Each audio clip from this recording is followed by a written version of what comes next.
नमस्कार साथियों, स्वागत है आप सभी का हिंदी स्पर्श चैनल पर। आज हम रीड लेवल 1 और 2 व अन्य प्रतियोगी परीक्षाओं में लगने वाली हिंदी व्याकरण के इम्पोर्टेंट क्वेश्चन को फैक्ट के साथ डिस्कशन करेंगे। ये क्लास गागर में सागर भरने वाली है। आशा करता हूँ ये सेशन आपको पसंद आएगा। चैनल पर नए हैं तो चैनल को सब्सक्राइब करें। ये सेशन अपने साथियों के साथ साझा ज़रूर करें।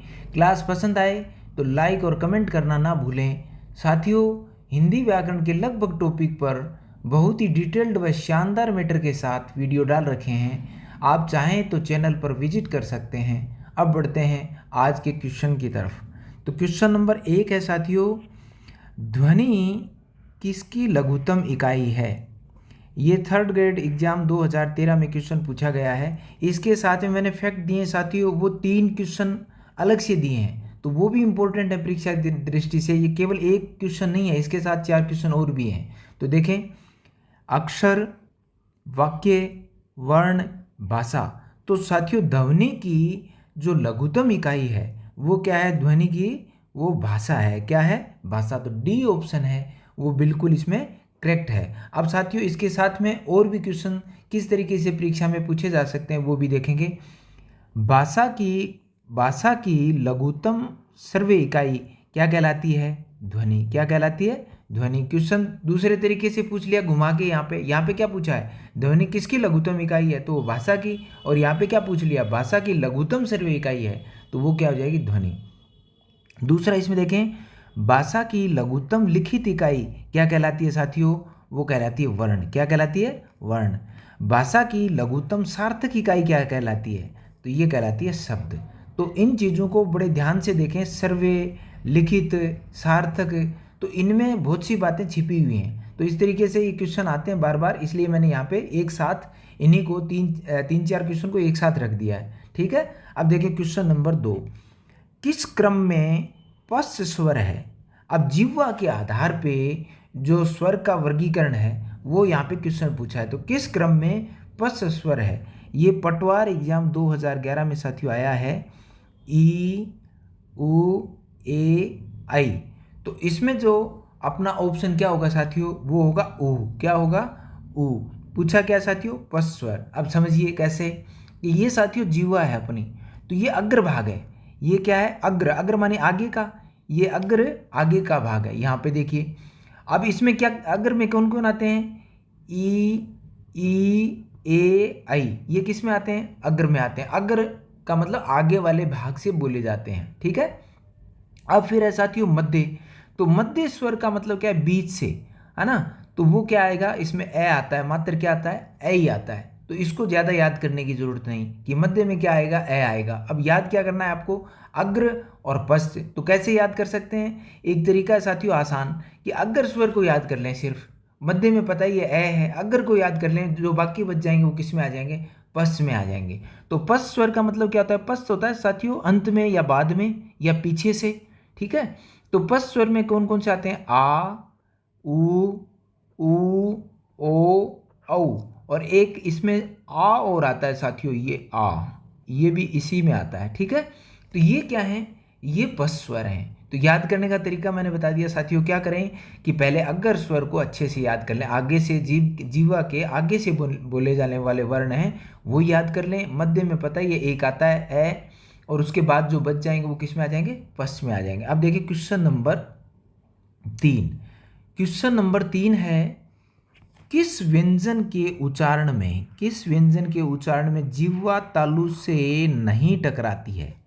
ये पटवार एग्जाम 2011 में पूछा गया है साथियों। कुछ प्रैक्टिकल क्वेश्चन भी हैं साथियों यहाँ पे, कि किस व्यंजन के उच्चारण में जिह्वा है वो तालु से नहीं टकराती। अब तालु कहाँ है? कि जो अपने दांत हैं, ऊपर के दांत हैं, उसके पीछे का भाग जो है साथियों वो क्या है? तालु है। और जब हम बोलेंगे इन वर्ण को बोलेंगे तो जिह्वा है वो तालु से टकराती है नहीं टकराती है? कौन से में टकराती है? तो देखें, च बोल के देख ले साथियों। च, य, घ, से।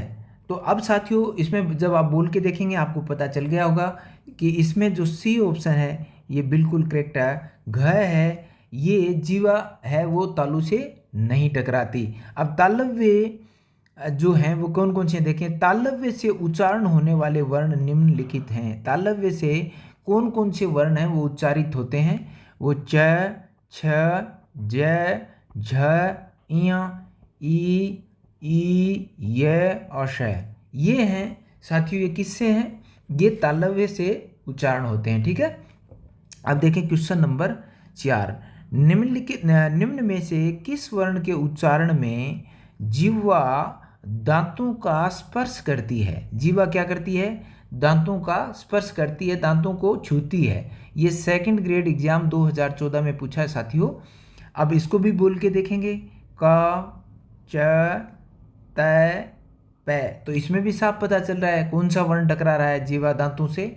जीवा है या जीभ है वो दांतों से किस में टकरा रही है? वो सी ऑप्शन अपना बिल्कुल इसमें करेक्ट है। तय बोल के देखें, तय जैसे ही बोलेंगे तो अपनी जीभ है वो दांतों को क्या करती है? टच करती है। ठीक है। अब दंतव्य जो व्यंजन हैं वो कौन कौन से हैं? एक तो इसमें तय वर्ग के जितने भी आते हैं वो आ जाएंगे। ल तथा स का उच्चारण स्थान क्या है? दंत है। क्या है? दंत है। अब देखें क्वेश्चन नंबर 5। क्वेश्चन नंबर 5 है साथियों, निम्न में से अल्प प्राण वर्ण कौन से हैं? अल्प प्राण वर्ण कौन से हैं? तो ये थर्ड ग्रेड एग्जाम 2012 में पूछा है। कै, गे, तै, थे, पै, फै, बै, भै, थे, छ। तो इसमें कौन सा है ये देखना है। तो ये करें उससे पहले मैं आपको थोड़ा सा समझा देता हूँ कि अल्प प्राण महाप्राण, फिर आपको कभी भी दिक्कत नहीं आएगी पहचान करने में। साथियों एक बार आप क्या करें? अल्प लिख लें। क्या कर लें? अल्प लिख लें। अब साथियों करना क्या है? कुछ नहीं। ये ए है क्या? ये स्वर है। ए क्या है? स्वर है। और स्वर में कौन सा है? पहला ही अक्षर है। स्वर में कौन सा है? पहला ही अक्षर है। इसी में सारी चीज़ छिपी हुई है। अब लय है, लय है वो किस क्रम में आता है? ये रे लय 3 पे आता है। किस पे आता है? ये 3 पे आता है। और पै का अर्थ यहाँ पे क्या ले लेंगे? 5। क्या ले लेंगे? 5। तो 1 3 5 इसी में आ गया। तो 1 3 5, तो प्रत्येक वर्ग का 1 3 5 जो वर्ण है वो, और साथ में स्वर। ए क्या है? स्वर। तो स्वर हमने ऐसे क्या निकाल लिया कि स्वर। तो 1 3 प्रत्येक वर्ग का 1 3 5 वर्ण और स्वर इसमें आते हैं। इतना तो कन्फर्म हो गया। अब उसके बाद साथियों बचा क्या? कि ये रे ले वे। क्या बचा?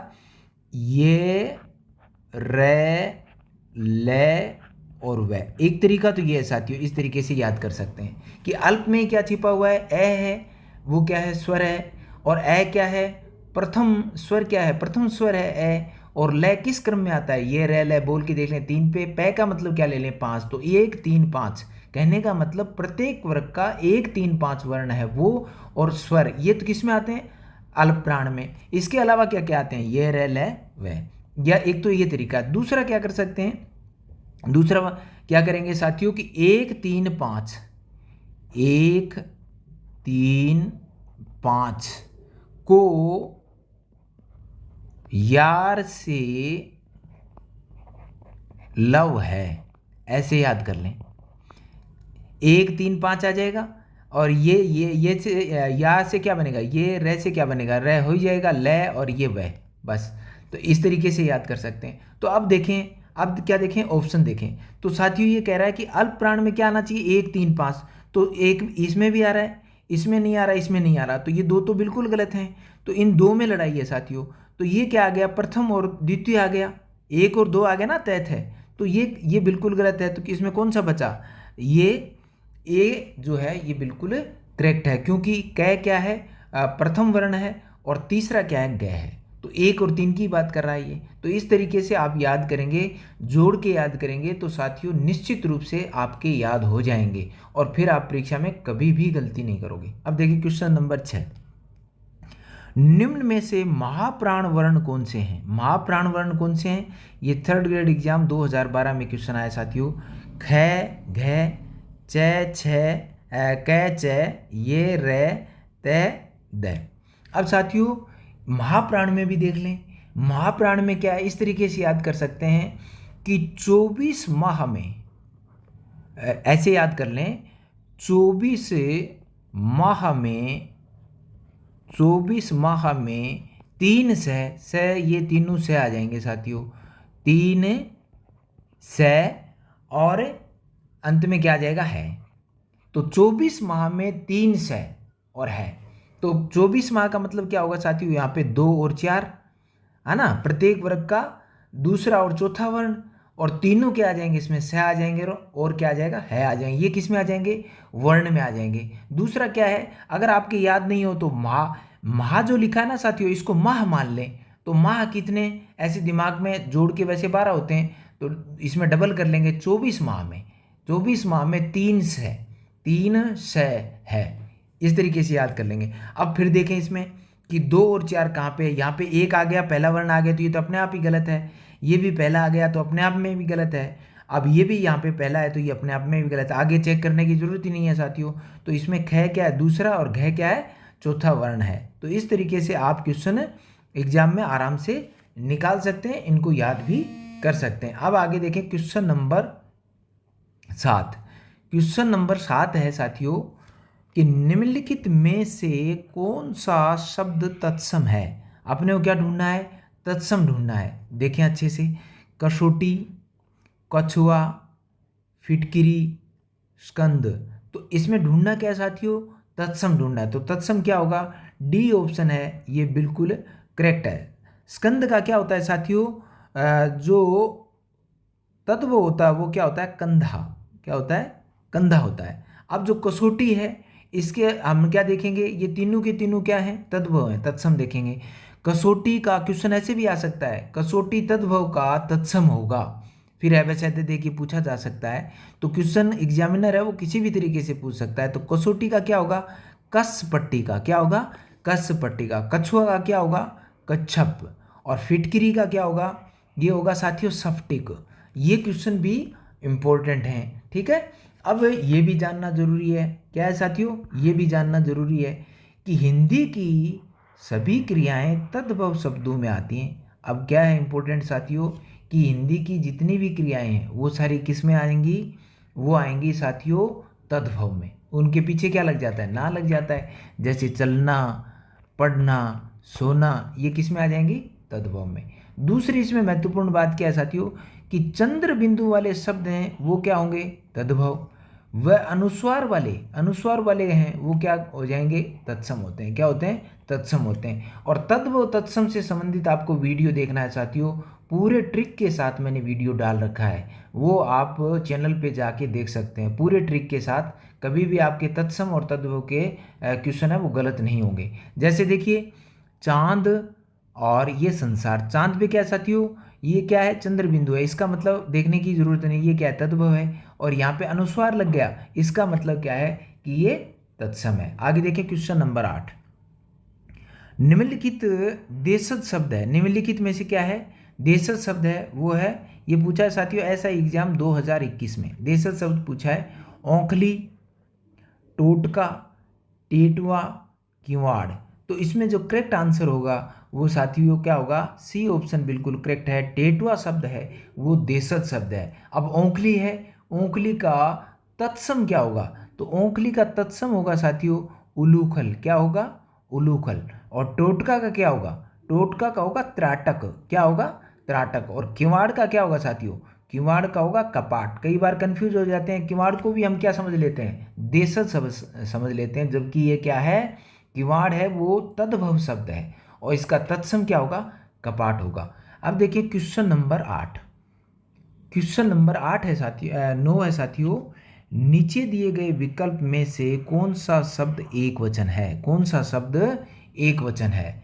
और इसमें देखें, प्रत्येक, वेरी इंपॉर्टेंट क्वेश्चन है साथियों, ये परीक्षा में आ सकता है। और इससे इससे रिलेटेड क्वेश्चन भी पूछा जा सकता है, वाक्य दे के भी पूछा जा सकता है। पूछने का तरीका किस पे डिपेंड करता है, एग्जामिनर पे डिपेंड करता है। लेकिन ये इंपॉर्टेंट शब्द हैं, प्रत्येक, अनेक, हस्ताक्षर और आप। तो इसमें क्या पूछा है साथियों, एक वचन शब्द पूछा है। क्या पूछा है, एक वचन। तो एक वचन इसमें क्या होगा, बताइए जरा, एक वचन कौन सा होगा।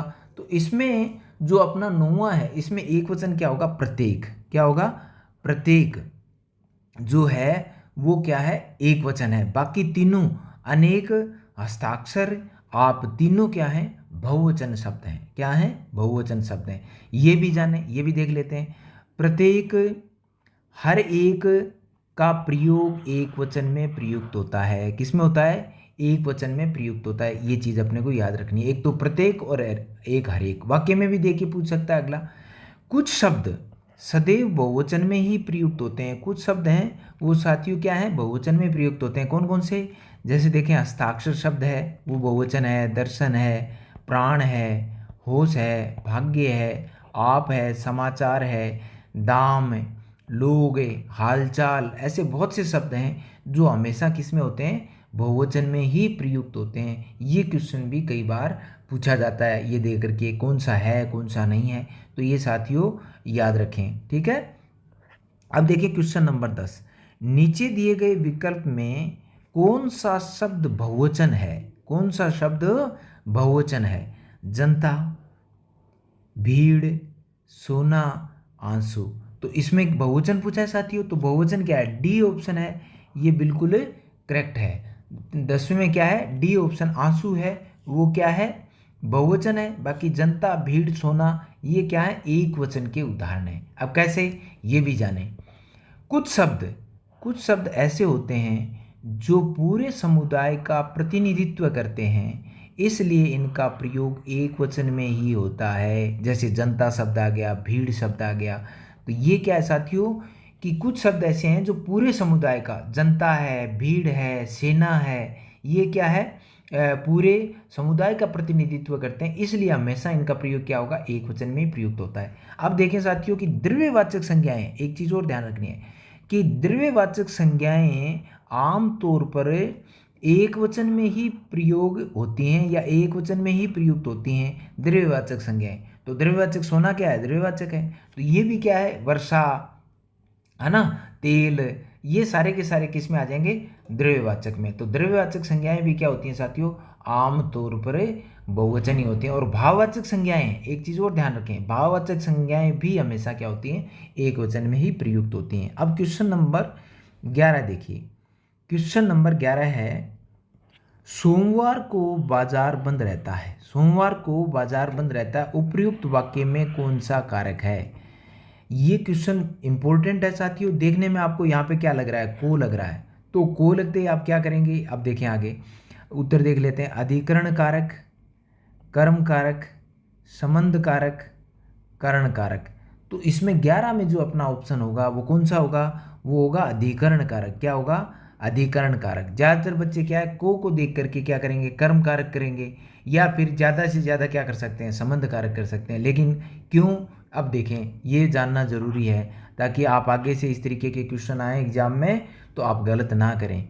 समय सूचक शब्दों में में के स्थान पे, किसके स्थान पे? में के स्थान पर को का प्रयोग होता है। किसका प्रयोग होता है? को का प्रयोग होता है साथियों। इंपॉर्टेंट बात बता रहा हूँ कि में के स्थान पे। अब साथियों यहाँ पे सोमवार को लिखा है ना, यहाँ पे में, तो सोमवार के एक प्रकार से क्या समय बता रहा है? यहाँ पे क्या बता रहा है? समय सूचक शब्द है, तो इसलिए यहाँ पे को डाल दिया, जबकि ये क्या है? में है, यहाँ पे में छिपा हुआ है, इसलिए इसमें क्या है? अधिकरण कारक है। आगे देखें क्वेश्चन नंबर 12। इनमें से वह शब्द बताइए जिसका वचन अथवा लिंग किसी भी परिस्थिति में नहीं बदलता है। किसी भी परिस्थिति में क्या है? लिंग नहीं बदलता है। वो सब ढूंढना है साथियों अपने को। आलसी, लिपि, दीवार, जल। तो इसमें अपना करेक्ट आंसर होगा, वो होगा साथियों जल। क्या होगा? जल। डी ऑप्शन है, ये बिल्कुल सही है। क्यों है? ये पहले भी बता चुका हूँ, फिर बता रहा हूँ, ये जानना जरूरी है, ये भी जाने। द्रव्यवाचक संज्ञाओं में आम तौर पर वचन व लिंग परिवर्तन नहीं होता। लिंग परिवर्तन है, एक तो वचन और लिंग, द्रव्यवाचक संज्ञा उसमें लिंग और वचन है, वो प्राय नहीं बदलते हैं। तो यहाँ पे क्या है साथियों? डी ऑप्शन में जल है। जल क्या है? द्रव्यवाचक है, तो ना तो इसमें वचन चेंज होगा, जलू नहीं करेंगे, ना जली करेंगे, तो इनका लिंग परिवर्तन भी नहीं होता और वचन परिवर्तन भी नहीं होता। अब देखिए क्वेश्चन नंबर 13। क्वेश्चन नंबर 13 है, द्विगु समास का उदाहरण नहीं है। द्विगु समास का उदाहरण नहीं है, तो क्या करना है साथियों? इसमें द्विगु समास का उदाहरण नहीं है। इसमें देखें सतसई, नौलखा, शतक और 25 द्विगु समास का उदाहरण नहीं है। तो इसमें क्या है साथियों? कौन सा नहीं है? वो होगा डी ऑप्शन। क्या होगा? D option 25। अब कंफ्यूज क्यों होते हैं आप लोग कि द्विगु में आपने एक चीज़ पढ़ी है कि पहला पद क्या होता है, संख्यावाची होता है, ये पढ़ा आपने। असमूह या समाहार का, जैसे 700 है तो 700 का समाहार, है ना। 9 लखा तो 9 लाख रुपए मूल्य वाला, है ना। शतक 100 का समाहार। तो इस तरीके से आप क्या करते हैं कि पहला पद संख्यावाची देखते ही आप क्या कर लेते हैं कि उसको द्विगु मान लेते हैं। तो यहाँ पे 25 देखेंगे तो निश्चित रूप से इसमें द्विगु मानेंगे, लेकिन साथियों ये नहीं है, ये भी जानना जरूरी है। कैसे, वो फैक्ट के साथ बता रहा हूँ आपको कि संख्या 1 से 9, संख्या 1 से 9, 10, 20, 30, 40, 50, 60, 70, 80, 90 और 100 जैसे पूर्णांक शब्दों को छोड़कर अन्य सभी संख्यावाची शब्द द्वंद्व समास के उदाहरण होंगे। साथियों मैंने समास पे भी वीडियो चैनल पे डाल रखे हैं, 2 वीडियो बने हैं, मतलब हर चीज़ को वहाँ पे पूरे विस्तार से और पूरे साक्ष्य के साथ मैंने वो चीज़ डाली है वहाँ पे। ध्यान रखा है कि कोई भी त्रुटि उसमें ना हो। तो साथियों यहाँ पे क्या है, इस चीज़ को पढ़ना जरूरी है कि संख्या वो 1 से 9, 10, 20, 30, 40, 50, 60, 70, 80, 90, 100 जैसे पूर्णांक शब्द हैं, उनको छोड़ करके, माने ये शब्द जो हैं ये द्विगु में चले जाएंगे, उनको छोड़ के बाकी कोई भी संख्यावाची शब्द, जरूरी नहीं है 25 है, 50 भी आ जाए, क्या आ जाए, 50 भी आ जाए, 50 नहीं, सॉरी 50 तो इसमें चला जाएगा, 50 नहीं आ जाए, 53 आ जाए, 54 आ जाए, 55 आ जाए, है ना, कोई भी आ जाए, वो अपने को क्या करना है, वो किस में चला जाएगा, द्वंद्व। तो ये द्वंद्व समास का उदाहरण है। किसका उदाहरण है, द्वंद्व समास का उदाहरण है। 5 और 20, इसका क्या करेंगे, समास विग्रह 5 और 20, 5 और 20, इस तरीके से इसका क्या करेंगे, समास विग्रह करेंगे। अब साथियों है क्वेश्चन नंबर 14, अव्ययी भाव समास का उदाहरण नहीं है, अव्ययी भाव समास का उदाहरण नहीं है। अब ये देखें, घर घर, 49, दाल रोटी, क्षण क्षण, तो इसमें क्या पूछा है साथियों के अव्ययी भाव समास का, तो सी ऑप्शन है वो बिल्कुल सही है। सी ऑप्शन है, दाल रोटी है, दाल व रोटी या दाल और रोटी, तो ये किसका है, ये द्वंद्व समास का उदाहरण है। किसका है, द्वंद्व समास का उदाहरण है। अब साथियों एक समस्या आपकी ये आ गई कि आप अभी ये जानने वाले हैं कि ये 49 कैसे आया, ये तो संख्यावाची है, 49 क्या है, संख्यावाची है। उन साथियों एक उपसर्ग है, उन क्या है, उपसर्ग है, और इसका मतलब होता है एक कम, क्या होता है, एक कम।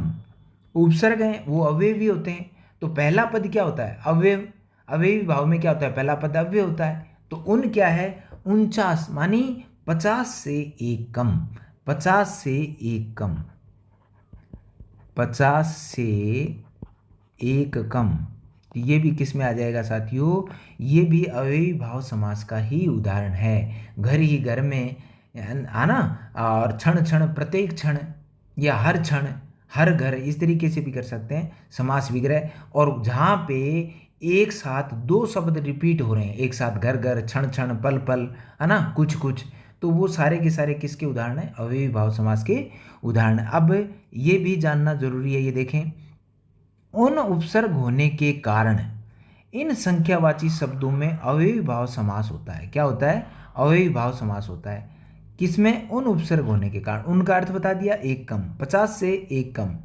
अब कौन कौन से ऐसे शब्द हैं, 19, 49, 59 और 79, ये सारे के सारे क्या हैं, ये उन, इसमें सब में क्या है, उन जो है वो उपसर्ग है, और इसके कारण साथियों ये क्या है, ये किसके उदाहरण है, अव्ययी भाव समास के उदाहरण है। क्वेश्चन नंबर 15 देखें, क्वेश्चन नंबर 15 है साथियों, वे शाम को कार से घर पहुंचेंगे, वे शाम को कार से घर पहुंचेंगे, उपयुक्त वाक्य में कौन से क्रिया विशेषण का उदाहरण है, उपयुक्त वाक्य कौन से क्रिया विशेषण का उदाहरण है, ये क्वेश्चन है साथियों।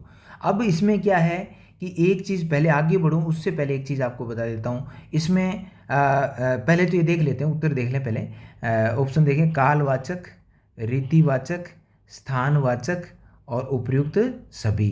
तो एक तो ध्यान ये रखना कि जो क्रिया विशेषण है वो उसके वैसे मुख्यतः 4 पार्ट होते हैं साथियों, मुख्यतः क्या है, 4 पार्ट होते हैं। तो उसमें जो है, जो कालवाचक है, रीतिवाचक है, स्थानवाचक है, तो इसमें सारे के सारे ऑप्शन हैं वो क्या है, उपयुक्त सभी, बिल्कुल चारों हैं इसमें। कैसे कि वे शाम को, कब, तो अगर कालवाचक है साथियों, कालवाचक है तो किससे करना चाहिए ये देख लेते हैं पहले।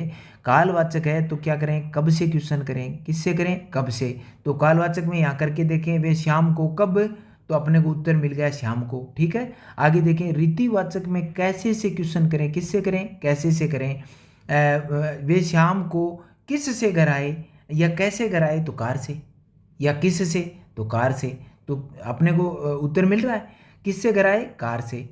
स्थान बोधक, स्थान बोधक में कहाँ से प्रश्न करना चाहिए, क्या करना चाहिए, कहाँ से। तो कहाँ से, तो यहाँ पे क्या आ जाएगा, शाम को कार से घर पहुँचे, कहाँ से क्या करेंगे, तो घर आ जाएगा, ये स्थान हो गया साथियों। तो इस तरीके से जो उत्तर मिलता है वही क्या हो जाएगा, क्रिया विशेषण, क्रिया विशेषण होगा, ठीक है। अब देखें क्वेश्चन नंबर 16, भारत ने लड़ाई लड़ी, उपयुक्त वाक्य में कौन सी क्रिया है, उपयुक्त वाक्य में कौन सी क्रिया है ये देखना है साथियों। सजातीय क्रिया, नाम धातु क्रिया, संयुक्त क्रिया, पूर्वकालिक क्रिया। तो इसमें जो अपना करेक्ट आंसर होगा वो क्या होगा, सजातीय क्रिया। अब क्यों इसमें कंफ्यूज हो सकते हैं साथियों, आप कंफ्यूज होंगे निश्चित रूप से। कोई इसमें संयुक्त क्रिया करेगा, हो सकता है संयुक्त क्रिया कर दे, कोई नाम धातु क्रिया भी कर सकता है। लेकिन ये ध्यान रखना कि जो कर्म और जो क्रिया है उनकी धातु क्या एक ही होती है, वो क्या कहलाती है, सजातीय कहलाती है। देखें ये भी जाने, जहाँ कर्म और क्रिया एक ही धातु से बनकर साथ प्रयुक्त होते हैं वो क्या कहलाती है, वो सजातीय क्रिया कहलाती है। अब साथियों लड़ना, यहाँ पे भी लड़ना और यहाँ पे भी क्या है, लड़ना। तो ये लड़ धातु इसमें क्या है, एक है। कर्म और क्रिया की धातु क्या है, एक ही है। और जहाँ पे कर्म और क्रिया की धातु एक होगी वो क्या होगी, सजातीय क्रिया होगी। तो साथियों ये थी आज की क्लास। मेरे वीडियो आप लोगों को पसंद आ रहे हैं, इसलिए मैं आप सबका दिल से आभार व्यक्त करता हूँ। आज का सफ़र यहीं तक, फिर मिलेंगे एक नए सेशन के साथ। स्वस्थ रहिए, मस्त रहिए। जय हिंद।